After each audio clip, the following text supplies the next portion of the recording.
Dana Bonner just raised the standard for delusion, but the sheer hysteria of some people is simply astounding. She basically conned $200,000 from the Indiana Fever and its devoted fan base before having the audacity to remark, "I wouldn't change a thing," in an astounding ESPN interview. In order to plan her departure from the squad, she signed a contract, pocketed checks for months, and then conveniently disappeared for 5 games for nebulous personal reasons. She is currently parked in Phoenix, acting as though she was the one who was mistreated. I wouldn't do anything differently, really. My trip, I believe, is my path, and I will embrace that. It brought me to Phoenix, and there's a reason why it happened that way. That is an insane assertion, I tell you. That money was stolen from Indiana by you. You promised to provide that bread, but you didn't. You failed to arrive at work. You came up with a bunch of nonsense reasons to skip work. It's astounding how conceited they can be, especially considering how embraced and treated like royalty she was by Fever fans. She was planning her escape in the background all the time. If the entire event leaves you feeling as shocked and let down as the rest of us, hit the like button and leave a comment with an investigative Bonner, because what we're going to reveal will show you exactly how this treachery happened step by step. He came here. She committed to a maximum contract. She was aware that Phoenix was without bread. After obtaining 80 here, she proceeded to obtain the remaining amount elsewhere. It's crap, in my opinion. Man, there is nothing I would do differently. You stole $80,000 from the Indiana Fever. Simply signing would have sufficed. As if that were among the things. Like, why you do these interviews is beyond me. I don't understand why someone would claim that during an interview when, in fact, all you did was steal a large sum of money from a team in order to skip work. Bonner's remarks are more than merely inaccurate. To every single fan who invested their time, money, and heart into supporting her, they are a slap in the face. It says a lot about her integrity, or lack thereof, that she would sit on national television and pretend that nothing went wrong after collecting the money and breaking her part of the agreement. Even though you were getting paid, you refused to report to work. You declined to come and do the task. You weren't even good while you were here, let's face it. On the side of the backboard, you were making 3-pointers. However, the new wave is sweeping over, therefore this will undoubtedly become part of her history. Dude, these new admirers are observing. After all, it will undoubtedly become a part of her history. Unfortunately, it's not even about basketball anymore, dude. This is an issue of basic decency and professionalism. Because they think the players will show up and put in the effort, people support the team by purchasing tickets and jerseys. Bonner didn't go on a soul-searching adventure during his time in Indy. Fans and the franchise felt deceived and abandoned by someone they trusted as a result of the well-planned money grab. Dana Bonner is this person. There is nothing that I would do differently. My trip is, I believe, my journey. That's something I'll accept. It got me to Phoenix, where I am currently. And there's a reason why it happened that way. There was no reason why it happened that way. Dana, you pushed yourself out of Indiana. This is where it becomes even more frustrating, though. After you begin to peel back the layers and examining how everything actually transpired, it exposes a larger problem with the way professional contracts are managed nowadays and how certain sportsmen are becoming far too accustomed to slipping by with no consequences. Let's start with the most incriminating proof.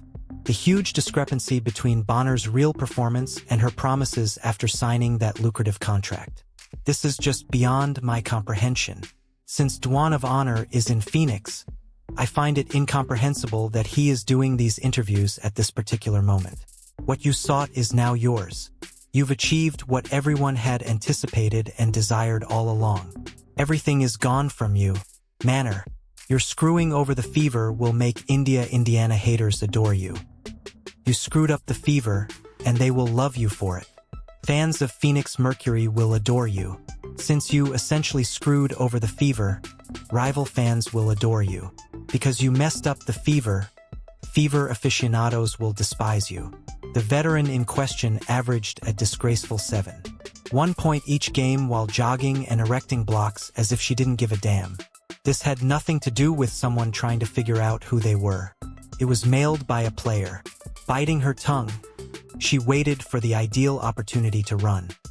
She even made the effort to attend 9 games, but she only began 3 of them. Even if she was technically available, that alone demonstrates how little she was contributing. The figures show that the person is totally checked out, and they don't lie. Her 8 rebounds and 1. It was absurd to have 6 assists a game. Best bench player stats. Not what you would have expected from a seasoned free agent who was meant to provide leadership and stability to a youthful, ambitious squad. She was not only unsatisfactory, but she was also invisible. To begin with, the victims are the supporters. In this case, the organization was the victim. For example, why are we seated here? In these articles, she acts as though she was a victim, as if something had gone wrong. No, the fans are the ones that suffer. They extend a warm welcome to you. You turned your back and gave up when they embraced you. Is that easy? You give up. You didn't show up for work. You were unharmed. You weren't ill. The fat wasn't personal. No, you simply no longer wanted to be a member of the team. Nevertheless, Fever supporters were patient in spite of the poor performance. They thought she would change it. They assumed the worst about her. But Bonner reportedly thought it wasn't worth the effort to use that goodwill to spark a comeback. So she gave up trying. The salary cap and roster were set by the Fever front office with the idea that she would play a significant role, and she paid them back by. When things didn't work out, she started to disappear. It's a deceptive tactic that gives all the other players in the league the wrong impression. Simply put out your best effort till you get what you want if you don't enjoy your role. This is the moment that truly gets all the Indiana Fever fans who have been following along. Bonner magically returned as the player we all believed we were getting the moment she put on her Phoenix Mercury jersey. In just her second game with her new team, she's suddenly scoring 22 points and pulling down 11 rebounds like if it were nothing. Isn't it funny how that works? You got benched after coming here and stinking it up. You shouldn't assume that you were comfortable leaving the bench in this circumstance just because you were in another one. You can't claim that you said, "Oh, I've never played in front of this many fans." While you were here, you were adored by the crowd, and that's why I want to know what's real. When you came here, you were very complimentary to the fans. Despite being a starter, your performance was lacking. And it wasn't anybody else's fault that you were smoking layups and hitting the side of the backboard while shooting threes. Your starting position was taken, and then you just stopped showing up for work. This has nothing to do with an improved system or establishing her rhythm. Bonner was sandbagging her time in Indiana, as seen by this. She had that fire all along, but she decided to stifle it until she and her fiancé, Alyssa Thomas, could play anywhere she wanted. It's not only suspicious that production jumped so drastically. It is blatantly obvious. It was obvious to even casual fans. Her Phoenix performance resembled a confession. The Fever could have been prevented by her. She simply refused to. To be honest, the new 7-day SNE, Chloe BBY, has blended in and performed better than Dana Bonner. In any case, let's be clear about this. When Chloe BBY entered the game, she made 2 3-pointers. Dana Bonner's first game against the Chicago Sky, the gum on the bottom of the shoe. To get her to finally score and beat that record, we had to do a variety of abracadabra magic acts and jump through hoops of fire. It's as if you're looking at 2 entirely different athletes when you contrast her Indiana stats with her recent spike in Phoenix. And after months of coasting, that's precisely what happens when someone finally makes the decision to attempt. Simply said, it's manipulation. Additionally, utilizing your professional platform to play games while the public watches is the worst type of entitlement. The bill is left on those who have faith in you. The most ridiculous aspect. Now, Bonner is acting as though she gave Indiana her all. She's standing there pretending that she didn't disappoint a city and sandbag a franchise.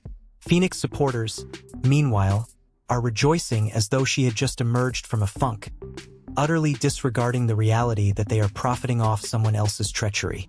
This goes beyond a single game. It's about establishing a risky norm that allows participants to avoid accountability without facing repercussions. And recalling how she did it only made it hurt more.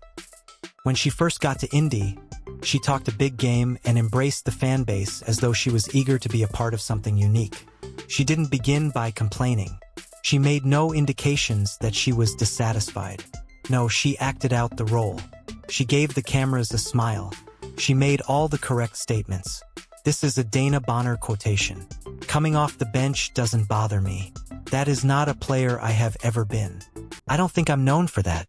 Okay, fair enough. You've took home the 6th Woman of the Year award. Show respect. However, that doesn't necessarily mean that's what you were expecting. I think you came here expecting to be a starter, an OG, and an experienced leader. She started here, was stinking it up, got hurt, and was replaced by Lexi Hall. Additionally, Lexi Hall ought to have started right away. It was never a good idea for Dana Bonner to start for the Indiana Fever. It's a fact. At one point, Bonner marveled at the overwhelming crowd support in Indianapolis and said she had never had a similar experience before. The sea of fiery jerseys, the fervent devotion of Indiana's fans, and the electrifying audiences all seemed to truly impact her. She talked about how motivated she was to contend for a title and how excited she was to help up-and-coming players like Aaliyah Boston and Caitlin Clark get used to the professional game. These weren't flimsy journalistic platitudes. These were enthusiastic support for a city and a group who believed in her and embraced her. And for the fans, that is what makes this betrayal so intimate. Her jersey was purchased. Her backstory was posted on social media. When her remuneration didn't match her performance, they gave her the benefit of the doubt. Supporters of Indiana made excuses for her, claiming that she simply needed time to get to know her teammates. They referred to her as the vet glue player, shared highlight tapes of her infrequent bursts of genius, and expressed hope that she would soon deliver. It feels like an emotional scam to learn now that she was most likely planning to leave as soon as she signed that contract.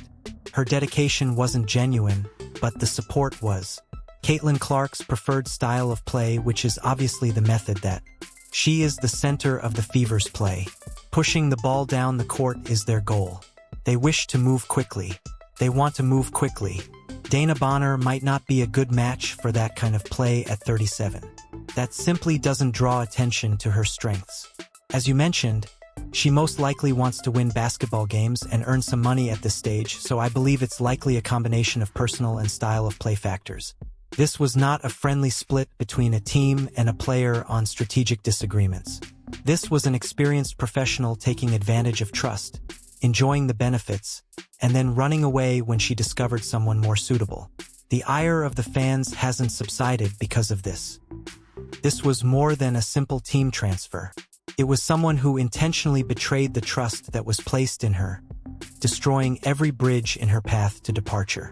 You don't get to lie to receive a paycheck in any other career and then act like everything was fair. The Fever Brass's cone of silence just exacerbates the situation.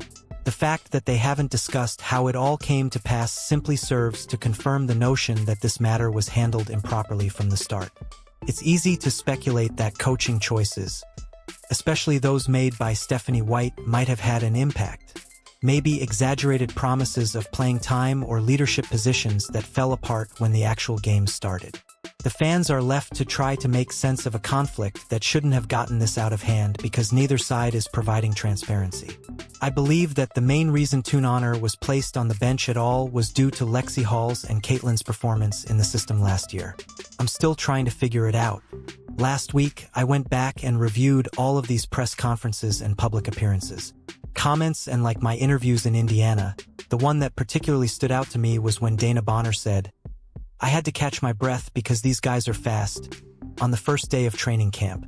Yes, it appeared like you were upset that Lexi Hall was given the starting position. If you look closely, Bonner's discontent seems to increase around the time Lexi Hall started asserting her right to more minutes. The storm clouds moved in at that point. It's the coaching staff's fault for inadequate preparation and communication if White had guaranteed Bonner a starting position and then had to change her mind after Hull outperformed her. The rejection of the Fever too. Explaining what happened makes them appear to have lost control or to be concealing something, neither of which is encouraging for upcoming free agent acquisitions. Then there is Bonner's tone-deaf post-departure story, in which she acts as though being asked to leave the bench was a crass insult to her professional reputation. When you consider that she has actually won Sixth Lady of the Year 3 times, it's absurd.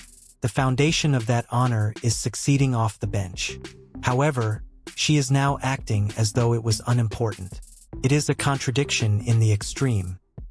And to be honest, it smells of, to save face, someone is attempting to change the past, trying to understand that everything has changed. We're gonna spend some time in jail because you keep adding pieces and coming back to where you receive your shot, which is typically the game before. You probably won't get that same shot before. Just have patience and everything will work out. We're gonna spend some time behind bars. Simply exercise patience. Bonner, oh man. But hearing her say it is insane, guy. It's insane. I am unable to hold you. The fact that she now understands that it will take some time to get established. You have to be patient, you know? Oh dude, it's difficult, Bonner. That's difficult. It comes from someone who actually gave up. Man, you stopped trying to get Indiana fever. Bonner, you need to have given it some time. Why did she disappear the once her starting position became uncertain, if coming off the bench wasn't an issue? Why didn't the enigmatic personal reasons surface until the rotation changed and she was in danger of losing her position? Making the connections is easy. She couldn't bear the thought of taking a backseat to a team that required devoted veterans. She chose to bail rather than prove herself. That isn't professional. It's ego gone crazy. As a seasoned scorer who could coach while still contributing, Bonner should have been the ideal off the bark. Her behavior, however, gave a different impression. She had no desire to participate. She desired authority. She also faded away when that did. She's now creating a story in which she is the misunderstood hero in the hopes that no one would remember how she destroyed her own worth the instant she wasn't the center of attention. It's almost offensive how obvious the gaslighting is. Bonner ought to know better at this stage in her career. Lineups and roles alter throughout time. Being a pro means doing that. But rather than adjust, she lost her temper. That says a lot about her personality, and not in a positive manner. Instead of viewing her time in Indiana as a team that required her dedication, she viewed it as a job that she could leave once it ceased to serve her. And, unbelievably, everything in her personal life fell into place the moment she departed. The cherry on top is that her fiancé, Alyssa Thomas, is already a player for Phoenix, which also happens to be her new squad. It's no accident. Convenience, that is. This had nothing to do with basketball fitness or winning a championship. It has to do with being close to her. Her "everything happens for a reason" statement loses much of its impact when you learn that it was motivated more by her romantic goals than by any profound professional ones. Additionally, taking into account the timing of her trade needs. With the place she had already chosen, it is painfully clear that Indiana was always a stopgap measure. When she saw an opportunity, she planned her escape and used the fever as a salary cushion. The Mercury's readiness to take part in that scheme, rewarding someone who violated professional standards, conveys the idea that agreements are negotiable and that morality is subordinated to selfish interests. While Indiana bears the roster hole and the cap hit, Bonner and Thomas can now play together. That isn't fostering teamwork. That is deception masquerading as romance. However, perhaps the most detrimental effect of the whole Bonner catastrophe is what it. Speaking of the front office in Indiana, they were put to work. Let's just call it that. A seasoned player who understood how to manipulate the system to her advantage outwitted them. There are major concerns about this team's capacity to control talent, uphold accountability, and create a winning culture given that she got away with it. The last thing you need is a front staff that is constantly attacked by divas with agendas when you're trying to develop around generational talents like Caitlin Clark. Bonner revealed the absence of organization. She demonstrated to other athletes that if you earn enough money in Indiana, you can leave regardless of your impact, commitment, or contract. And as a franchise, you don't want that reputation. This problem should have been avoided by the front office. Stop it in its tracks or manage the story when it all went wrong. However, they chose to remain silent, which allowed rumors to run wild. Even if everything about this situation shouts the opposite, Kelly Kroskoff and Amber Cox now have the task of persuading the incoming class of free agents that Indiana is a professional, no-nonsense business. Rebuilding the trust will be difficult because it has already been damaged.